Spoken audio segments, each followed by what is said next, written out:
Hello' বন্ধু বান্ধৱীসকল, কি খবৰ আপোনালোকৰ? ভাল নাপায় মোৰ নতুন এটা ভিডিঅ'লৈ আপোনালোক সকলোকে স্বাগতম জনালোঁ। সেইদিনা যে কৈছিলোঁ পোলাও ৰেচিপিটো লৈ আহিম বুলি, অকণমান অনা দেৰি হ'ল, তাৰ বাবে বেয়া নাপাব। আজি লৈ আহিছোঁ, বলক ভিডিঅ'টো আৰম্ভ কৰোঁ। তেতিয়াহ'লে শেষলৈকে চাব বুলি আশা ৰাখিলোঁ। এয়া মই বাচমতি চাউল লৈ লৈছোঁ, ভালদৰে তিয়াই ধুই ল'লোঁ আৰু পিঁয়াজ 4টামান কাটি লৈছোঁ দেই। আৰু সেয়া আদা নহৰু পেষ্ট অকণমান আৰু কাজু কিচমিচ দালচেনি ইলাচি অকণমান, চেনি অকণমান, নিমখ আৰু ঘিউ আৰু ৰিফাইন। এতিয়া মই ঘিউ অকণমান কুকাৰটোতে দি ল'ম, কুকাৰতে বনাম যিহেতু। কুকাৰতে দি লৈ পিনি তাতে মই ড্ৰাই ফ্ৰুটছখিনি অকণমান ভাজি ল'ম। ভাজি লৈ পিনি অকণমান ৰঙচুৱা হ'লে সেইখিনি কাঢ়ি দিম। আৰু সেইখিনি ভাজি ল'লে কেঁচা ভাৱটো আঁতৰি গ'লে ভাল হয় খাবলৈ। আৰু সেইখিনি ভাজি ল'লোঁ অকণমান, ভাজি পিনি তাতে যিখিনি ঘিউ থাকিলে তাতে অকণমান ৰিফাইন দি ল'ম। বহুত বেছি নিদিওঁ, অকণমান দিম ৰিফাইন।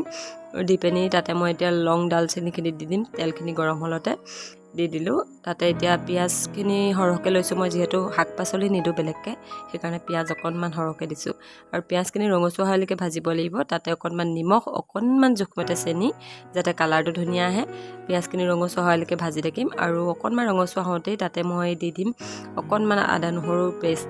অকণমান ৰঙচুৱা হৈছে দেখিছেনে? তাতে মই এতিয়া দি দিছোঁ অকণমান এচিকুটমান দিছোঁ আদা নহৰু পেষ্ট অকণমান দি দিছোঁ, গোন্ধটো ধুনীয়া আহিবৰ বাবে। আৰু সেইখিনি ভালদৰে ৰঙচুৱা হ'লত তাত মই এতিয়া চাউল দি দিম দেই। চাউলখিনি অকণমান নিয়ৰ কৰি থৈছিলোঁ মই, কেতিয়াবাই ধুই থৈছিলোঁ। আৰু এই চাউলখিনি দি ভালদৰে ভাজিব লাগিব। চাউলখিনি যাতে পানীখিনি নাইকিয়া হৈ যায় আৰু অকণমান ৰঙচুৱা নিচিনা হয়। মানে আমাৰ যে কেৰাহীত লাগি গ'লে যিটো অকণমান ৰঙচুৱা টাইপৰ নিচিনা হয়, তেতিয়ালৈকে মানে সিমানটো টাইপৰলৈকে ভাজিম। কিন্তু দেৱাই দিব কোৱা নাই দেই।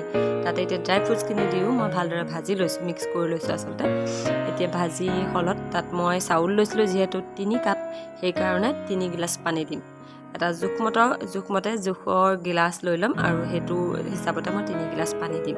আপোনালোকেও তেনেদৰে জোখমতে দিব।